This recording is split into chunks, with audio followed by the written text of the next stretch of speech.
Live from the Las Vegas Strip studio in tantalizing Las Vegas, chilly Las Vegas, Nevada, it's BettorCenter Live. I'm your host, Brad Stein. You can watch us daily, 9 a.m. Pacific Standard Time, but we do it 7 a.m. PST on Saturdays, hosted by Louis Diamond I, and Sundays, sometimes me, sometimes Louis Diamond. That's at 8 a.m. PST. Welcome again. I hope you enjoyed Week 14 of the National Football League. We have a fantastic show today. Why, you ask? Because we have three professional sports handicappers right here. We're going to introduce them, but before we do that, we are going to have a highlight reel today. We're going to discuss Monday Night Football, and of course, we're going to sum up what did you learn from these great three pro handicappers. Let's introduce them. First, we have Louis Diamond I. He's also the producer. You can watch us and get more information on BettorCenter.com and also YouTube at Louis Diamond. And don't forget about Facebook. That's Louis Diamond. Hello, welcome to the show. Hey, good morning, Brad. Hope you're ready to start the week off with more winners. More wins, that's what we like to hear. Then we have this guy from Rochester, New York. There's just not many like him. They don't make many people like this guy. Ross Benjamin, your Buffalo Bills were absolutely fantastic. We ripped apart their defense before, or maybe a little criticized, but they looked pretty good, forcing 2 interceptions. And I think they only gave up like 224 yards, and they finally sacked Ben Roethlisberger, the first team to do that in 6 games. What do you have to say for yourself?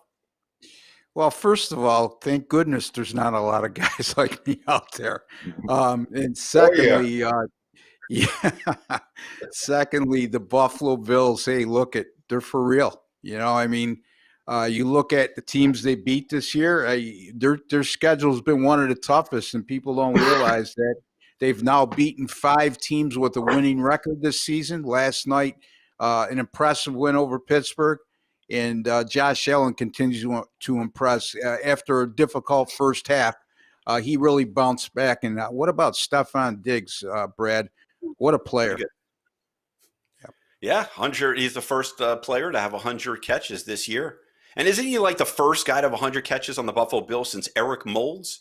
Is that right? That's correct. Eric Moulds set the record with 101 receptions in 1 year, and he's at 100. So I think barring something unforeseen, he's going to break that record. Plus, he's on pace to get close to 1,500 yards receiving before it's all said and done. Then we have this other guy. He's originally from New York City. He now resides in Las Vegas, Nevada. Some people say he's a chip off the old block. I call him the chipster. He's a great man, but we're both hurting right now after the New York Giants laid a stink bomb offensively against the Arizona Cardinals. Mr. Chip Chirimbes, welcome to the show. Help us out here. Yeah, well, the Giants are who we thought they were. We do that. No video. Brad, you're looking healthier. You're looking better and healthier every time I see you. It's good to have you back. All right, guys. All right, let's go back to Louis Bag of Diamonds. What did you learn from yesterday, Sunday, Week 14 of the National Football League? Well, there may be a new beast in the NFC East. Jalen Hurts comes up, giving you something to talk about, making the NFC East possibly a very interesting run between the football team, Redskins, and whatever that. But between that, Washington and Philadelphia and the Giants, we may have some exciting football that comes out of there to end the season. So I'm learning that I got to keep my eye on it, and I got to keep my eye on Mr. Jalen Hurts. RB wins beside the Buffalo Bills being a real football team and the third-ranked team in the AFC right now, possibly can get to number 2 because they just defeated the Pittsburgh Steelers. What else did you learn from yesterday? That Minnesota needs a field goal, a place kicker, field goal kicker, whatever. They lose 26-14. They were plus 6.5. Dan Bailey went 0 for 3 on field goal attempts yesterday. Also missed an extra point. And not so much that he missed all 3, but he missed all 3 terribly. And boy, oh boy, that cost me a cover. The Miami Dolphins, their defense has received a lot of accolades nationally this year. Some of it rightfully so, but in my eyes, they're an overrated defense. They've now played 5 teams with winning records this year, And they did go 2-3 in those games, Brad, but they gave up 524 yards to Buffalo, 441 to Seattle, 471 to the Rams, 442 to Arizona, and 448 to Kansas City. If indeed they make the playoffs, that looks like a team that's going to make a quick exit based on those numbers, because they're definitely going to face a winning team at that particular juncture in time. So, and we talk about parity in the NFL, and that's true. Every week we see why there's so much parity in the NFL when unexpected results come in. But, there's no parity between the AFC and NFC right now, Brad. We got 9 teams in the AFC right now that have a winning record. In the NFC, 10 of the 16 teams have losing records. So that's all I got for you. Yeah, I got one more for you. Dan Bailey made NFL history. He becomes the first kicker since 1961 to miss 3+ field goals and 1 extra point in a game without making one. That's the most disgusting, disturbing thing I've ever heard. Chip, please help us out again. What the heck did you learn from yesterday? I learned that our beloved Giants aren't all that good. And they're probably going to end up in the basement because Dallas may come alive. We know Philadelphia has some energy now with Jalen Hurts running the show. And Washington is a lot more solid club than people realize. And I think the Giants are headed for the cellar in the NFC East. Oh, that's a little sad. Hey, just a quick note, Brad, that Alex Smith got hurt yesterday, and it looked like the leg that he originally hurt in that horrific injury. That's bad news for Washington. I mean, I know their defense is top notch. Boy, oh boy, what a player Chase Young is. But it looks like it's a possibility they're going to have to go with Dwayne Haskins the rest of the year. And I don't know that for a fact. I got to look at the report. So that could be a major factor going forward. Oh, yeah. That will be a major factor. Yeah. Probably. But they need to know what they have in Dwayne Haskins. They did draft him top 10 a couple years ago. He's a great kid. I interviewed him. I don't think Ron Rivera's thrilled with him. You know what I mean? It wasn't his guy. He wasn't drafted in his tenure. So I don't think he has the loyalty to that pick as compared to a coach that had been there and had some say in bringing him in, Brad. Does that make sense? Right. Yeah. I would think that Haskins is an automatic go against from what I've seen out of him. And he will hurt that Washington team. So, boy, oh, boy, I guess after that makes my comment about Jalen Hurts maybe something that we need to look forward to. Giants, Chip says Giants are done. Maybe then we may have Alex Smith out. Look at that, Eagles. Whoa.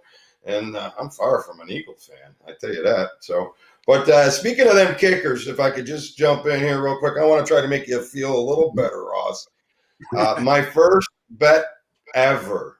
My first NFL bet ever. I was 16 years old, and I had bet the Minnesota Vikings over the Atlanta Falcons, and I was minus. I don't remember what the point spread was, but I do know that Jan Stenerud missed his first extra point. The greatest kicker in NFL history missed his first extra point on my first bet to beat me by a hook. Wow. Yeah. And those were the days. Those were the days the extra points were attempted from the 10-yard line. Yeah. And, the greatest kicker in NFL history, number one. Right. Yeah. And number two, that's the next day is the day I found out about juice. I thought I only owed $25. I had to come up with $27.50. And holy shit, did I learn hard that day. Hey, Chip, do you remember your first bet? Yeah, I had a $20 bet, and I, just like Louis, had no idea that I owed $22 when the game went down. That was the start. I'll tell you a quick story, guys. You want to know how I got started? My father used to like to bet the parlay cards every week, and he would bring them home, and I'd sit and watch the games with him all the time, see his emotion swings when he wins and loses and bad plays and good plays. So I said, Dad, could I fill one of these out? I was about 7 years old. And back then you could use and nowadays you have to pick at least 4 teams, I think. Back then you could pick 3 teams. I picked 3 teams. He put $1 on it for me at 1, and I got $5 back. I was elated, and I thought it was going to be easy from there on out. Now we got to go here, guys. Great story, Ross. My first actual wager was not that bet. That was my first NFL bet with the bookie. When I was a kid, my dad would take us to the track, and I couldn't stand it. Half hour between a 2-minute race. What are you guys thinking? I had nothing to do all day. So my dad bribed me. He says, listen, if you're good, okay, I'll give you $2 to bet a trifecta on the last race. He bribed me. And guess what happened? The last race came along. I was good. I had $1 in my pocket. I said, take this $1 with your $2. And I made my trifecta pick. In my mind, my father would play our address, and which is also his birthday every day for the trifecta. That was his life. He enjoyed it, and $2 trifecta every day on it. So, and I was like, boy, he never wins. So I went and bet my best friend's address that day. And would you know it, my first bet ever, I hit the trifecta with my best friend's address. Not just a $2 bet, a $3 bet, $1 out of my pocket. Picked up $400. I must have been 8 years old. How was I going anywhere? I was in. That's it. Oh, boy. All right, 3 amigos, it's time to move on. We're going to highlight our handicappers. This is where we get those highlights of how wonderful our men did yesterday. Let's take a look. Eugene. Dolphins at home, strong enough for me to believe that they can do what the past 4 opponents have done with Kansas City, and that's keep it reasonably close. They are a playoff team, and they need to be reckoned with. Is it good enough? I think so with the points. I've been on them all year. They're 7-1 against the number the last 8 games, and I'm not going to go against them now. Arizona will finally get a soft spot in their schedule, desperate for a win. I think they get it. They go in and get a convincing win against the Giants. Play for me here as Arizona Cardinals. I don't see it getting to the number today. I'm going to back to under a 46 in this game. I'm going to not waste a ton of time. I'm playing Detroit this game. I liked them last week. Coach, they won the game. I'll take Detroit and the 8 points. The last 10 times these 2 teams have played in Jacksonville have stayed under the total, and I'm gonna back that angle today. Thank you, everyone. That was week 14 of the National Football League we just covered. Go to BettorCenter.com, get some great picks, make some money. All right? Wow. Very colorful. They added me in. Wonderful. Guys, we have one hot football game tonight. It's Monday Night Football. Let's tackle that right now. The Ravens at the Browns. This opened up the Ravens -2.5. Currently, -3. Over under started at 48. It is now 46. Chip Chirimbes, please start us off. All right, coming off a loser Sunday night, I'm still 23-11 on these standalone Thursday, Sunday, and Monday night games. Cleveland's got a lot to play for, even though they're 9-3 here, and it would seem like the Ravens are more desperate. But I think the motivation for the Browns is going to be from opening day, when they just got annihilated. I believe it was 38-6 by these Ravens, and they really were never in it and never had a shot. I think they may have a little motivation here because of the way they were handled. Great running game by the Cleveland Browns, a dual running backs back there that actually is probably a better overall running game than the Ravens have, led by Lamar Jackson. We know Jackson ran for over 1,000 yards last year. He was the MVP. But if you can bottle him up, you can bottle up the Ravens. I think it's going to be a great game. It's going to be very conservative. I expect it to be an under total with both teams looking to run the ball. Ross, 3 points. That's what separates us. Ravens -3. Who are you taking? Well, first of all, if you go to BettorCenter.com, I have my NFL Monday night total of the year going tonight in this game. So just a reminder, folks, you could dabble in, make some good money.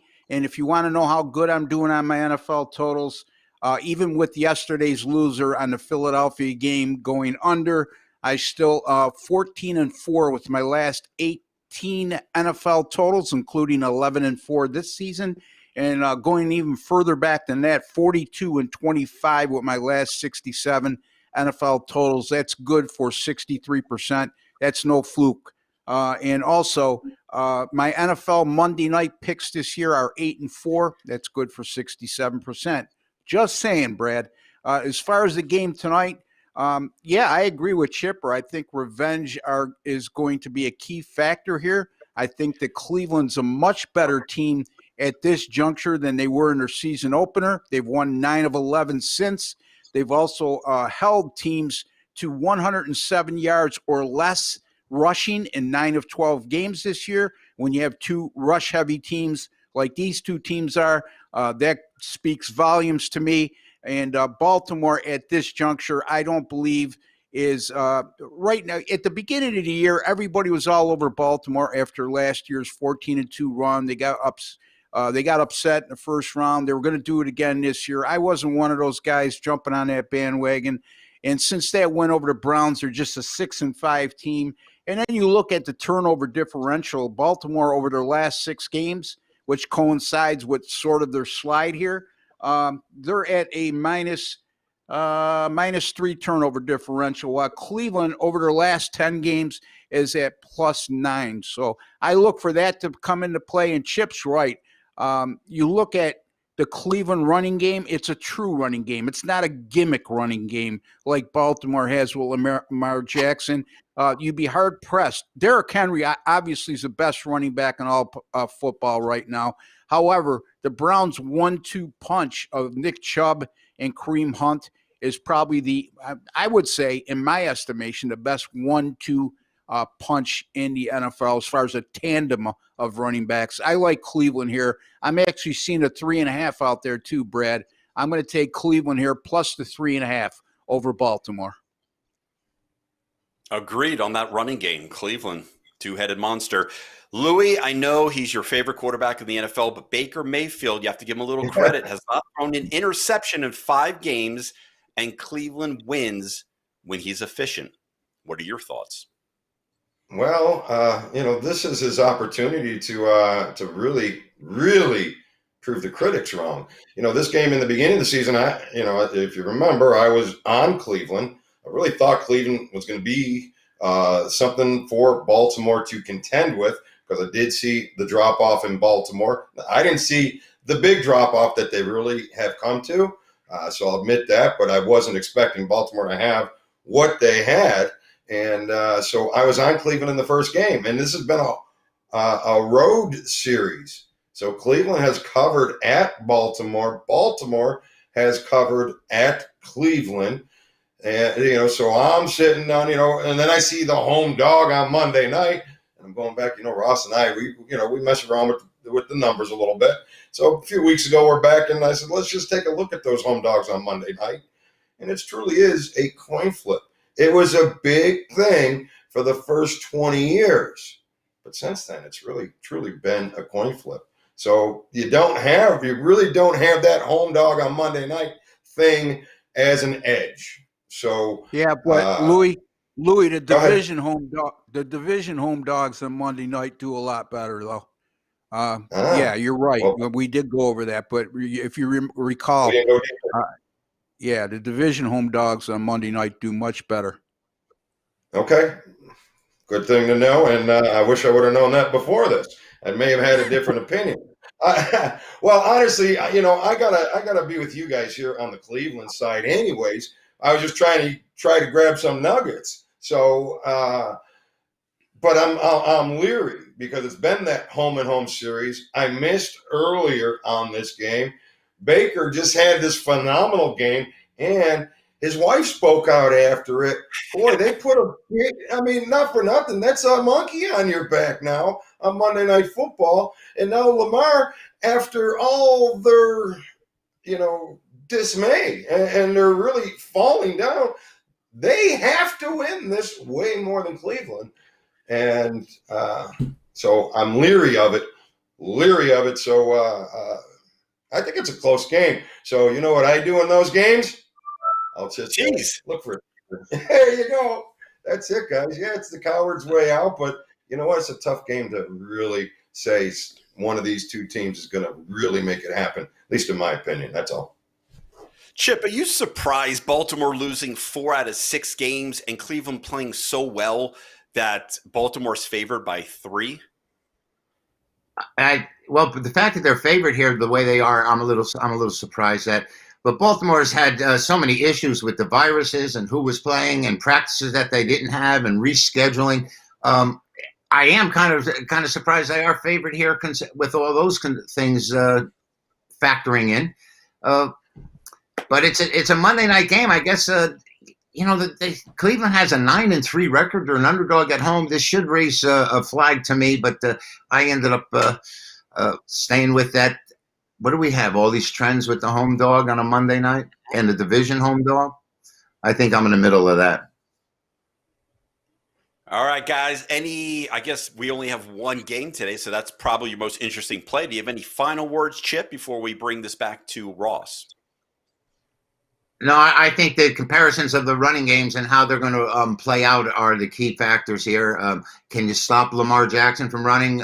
Is Ingram going to be back for the Ravens or whoever they have as their I think they put a few running backs on the shelf, so whoever was their secondary runner compared to Jackson is going to have a good day, because I just see this Chubb and this Hunt as running wild once again. These guys just have the best running game and duo balance running game in the league. Yes, they certainly do. Ross, any final words, final thoughts, or most interesting play of the day? My most interesting play today is the one I have up for sale, Brad. I have my Monday night total of the year, folks. Again, I'm going to repeat myself. That's my Monday night total of the year. 14-4 the last 18. 42-25 with my last 67 NFL totals picks. That's a pretty good sample size and a pretty good win percentage at 63% over 67 plays. So again, folks, NFL total of Monday night total of the year. Going tonight, 8-4 with my Monday night picks this year. This by far is the strongest of all those 13 picks. Thank you, Ross. And Bag of Diamonds, most interesting play, final words, go. Okay, my most interesting play is going to be in college basketball today. I am currently, yesterday we split out 1-1, Saturday 3-6, I think it was our third losing day of the season. And right now, current record 103-75. And there's 3 plays on BettorCenter.com. Right now, they're not there yet, but I have 3 college basketball games. I will give you one right now, which is going to be Colorado, and they are minus the 14. So that will be one play. If you want to get the other 2 plays, and Colorado's playing Northern Colorado, they will be on BettorCenter.com. And as far as final words, this is what I will tell you. If you are my client, I do not have a very solid opinion on this game, but there's a reason why I bring guys like Ross and Chip to the table, because I know that when they have something, it's time to pay attention. So if you are my client and a paying client, you will be getting Ross's Monday night NFL total of the year from me. I will take care of Ross for that. But when you win, maybe you'll send Ross a little love over there on BettorCenter as well, because I will tell you this. If he's that strong, I'm following him. Hopefully you will as well. So get out to the website. We got some winners, guys. Good luck. Thank you, Louis Diamond. Thank you, Chip Chirimbes. And, of course, Ross Benjamin. And don't forget our technical director from Spotlight Film Productions.